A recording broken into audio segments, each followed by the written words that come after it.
Dianna Russini, who joins us now after a long absence from the radio show. She's back. She's better than ever. She's killing it all over your television screens, all over ESPN radio. Dianna Russini joins us now on 104.5 The Zone. Hello, friend. Hello. I took a long, long break from you guys.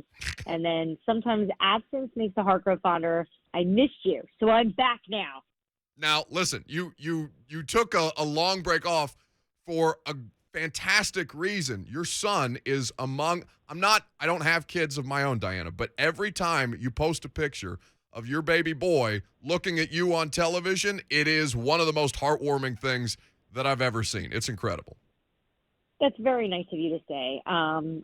For whatever reason, my son looks like his father's Peyton Manning because his forehead is like a 9 head. And look, you guys know what I look like. I have a very large forehead as well. So it makes sense. But this poor boy, it's just magnified. And I'm really hoping he grows into his head. But I do think a lot of people like to comment on him almost with just curiosity of like, what is this kid going to wind up looking like? Because right now I have my hands full. It's not working out too well at this point, but I think he's going to straighten it all out and but have a normal forehead and be adorable soon. No, I think that anybody who is analyzing what your baby looks like, Dianna, are some of the worst people in the world, and that drives me insane. You're too nice to say it. That pisses me off for you. That drives me crazy. They're the same people who messaged me today. We get to see Aaron Rodgers' feet on television. Can we please see yours? The amount of people that want to see your feet, Dianna, it's crazy. I hate that social media experience is this for you.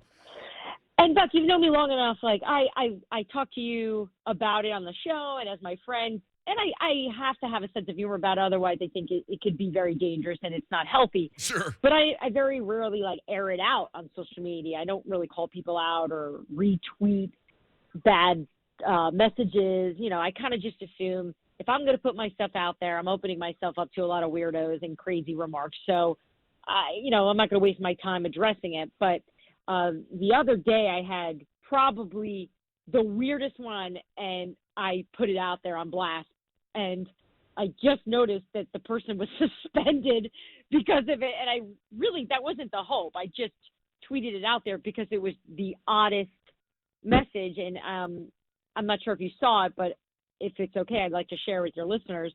It was, if I was to shrink down to the size of a small thing, would you rather step on me or would I live in a cage? What?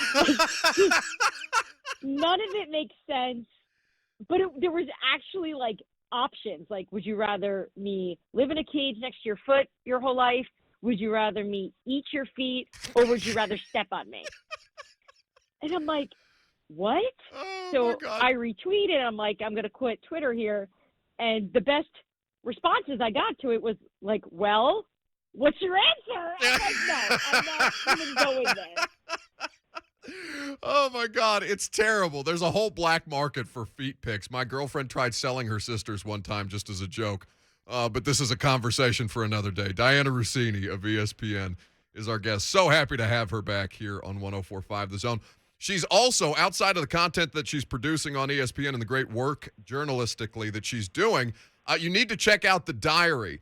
Thediary.bulletin.com is where Dianna Russini is expounding on a lot of these thoughts, a lot of these conversations that she's having across the league. And her latest article that you can check out is about the Baltimore Ravens and the level of belief in them, Dianna, that we were just discussing, because I talk to Greg Cosell every week on Wednesdays, and Greg jammed a bunch of Lamar analysis on how poorly he's playing and how poorly this Ravens offense is executing at this point, that I thought was really, really interesting. And for the audience who hasn't had the chance to check out the piece yet, I wonder what your conclusion on the Baltimore Ravens was. So I don't believe in them anymore. And a lot of it has to do with the fact that their success and their failures all ride on the shoulders of Lamar Jackson. They're 8-4.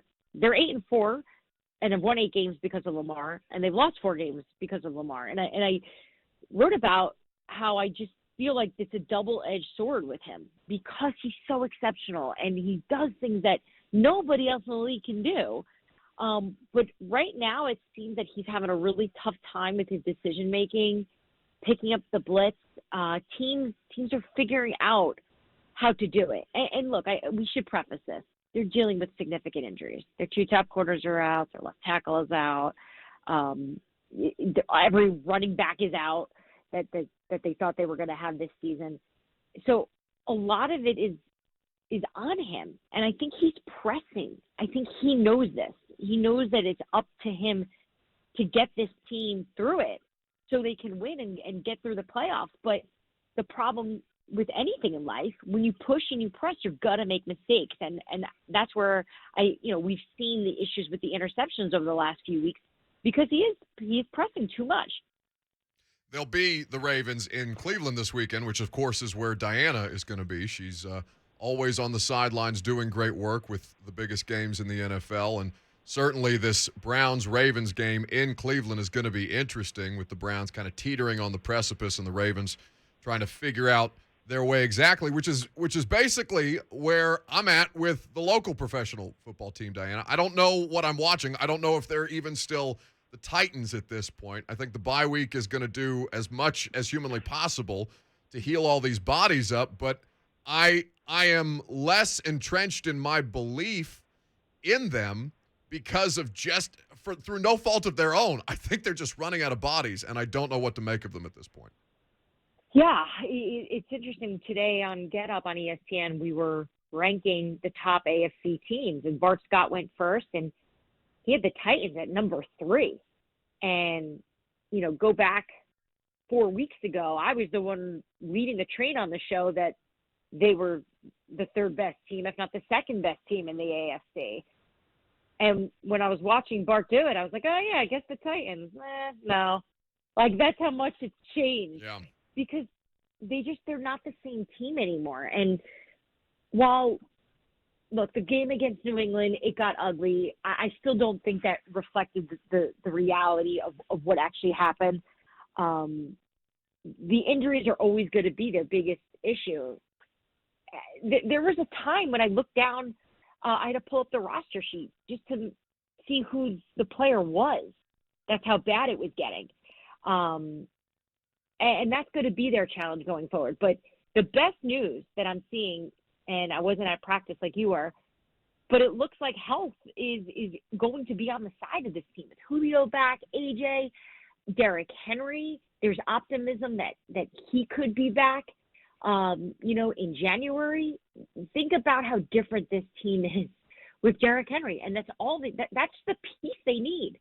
And I do think that they can be that team that has a second wave while we're all focusing right now on the Chiefs surging, on, the Ravens trying to surge, the Browns trying to clean it up, the Colts with momentum, the Bills falling off. I think this could be a time now after the bye where the Titans can get back in the mix.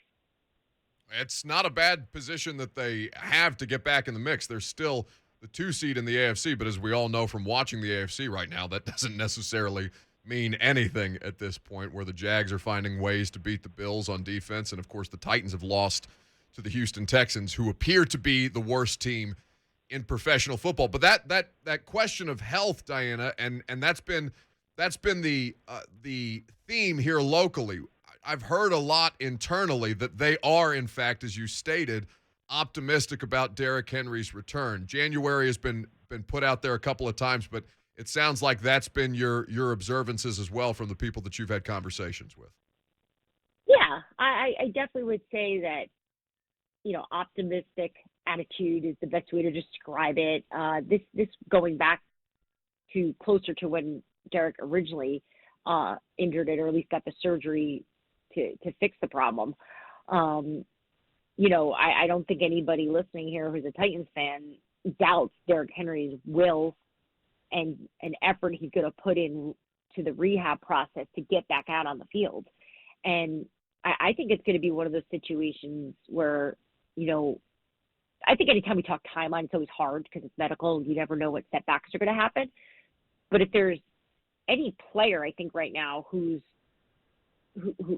on IR, who has potential to get back sooner, I think it's Derrick Henry.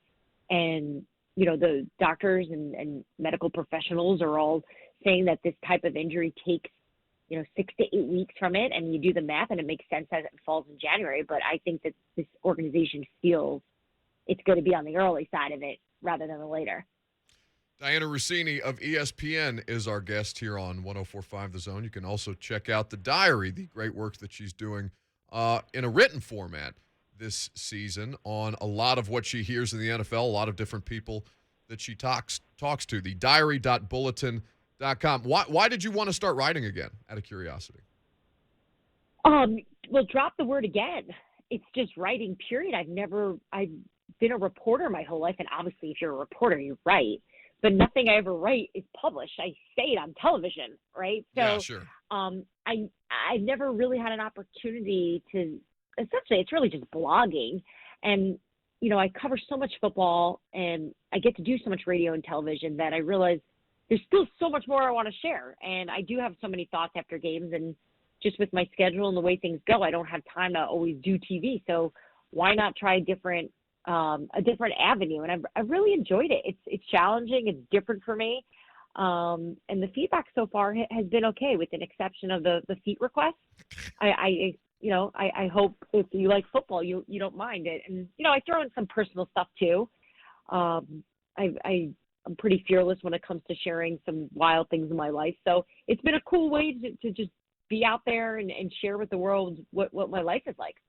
It's a really, really good inside look from one of the people who is an NFL insider at the league, and how somebody who covers the league processes a lot of these thoughts that you see on television. It's a much more condensed, refined version, and Dianna does it so well. But the diary.bulletin.com is where you can read these thoughts in longer form. It's always fun to have you back. I hope that you'll come back again soon. It's great to see you killing it again on television and all over the place. We appreciate you stopping by. I know you're busy right now. I love coming on the show. You're my favorite. I'll talk to you guys soon. Dianna Russini. At Dianna ESPN is where you can follow her.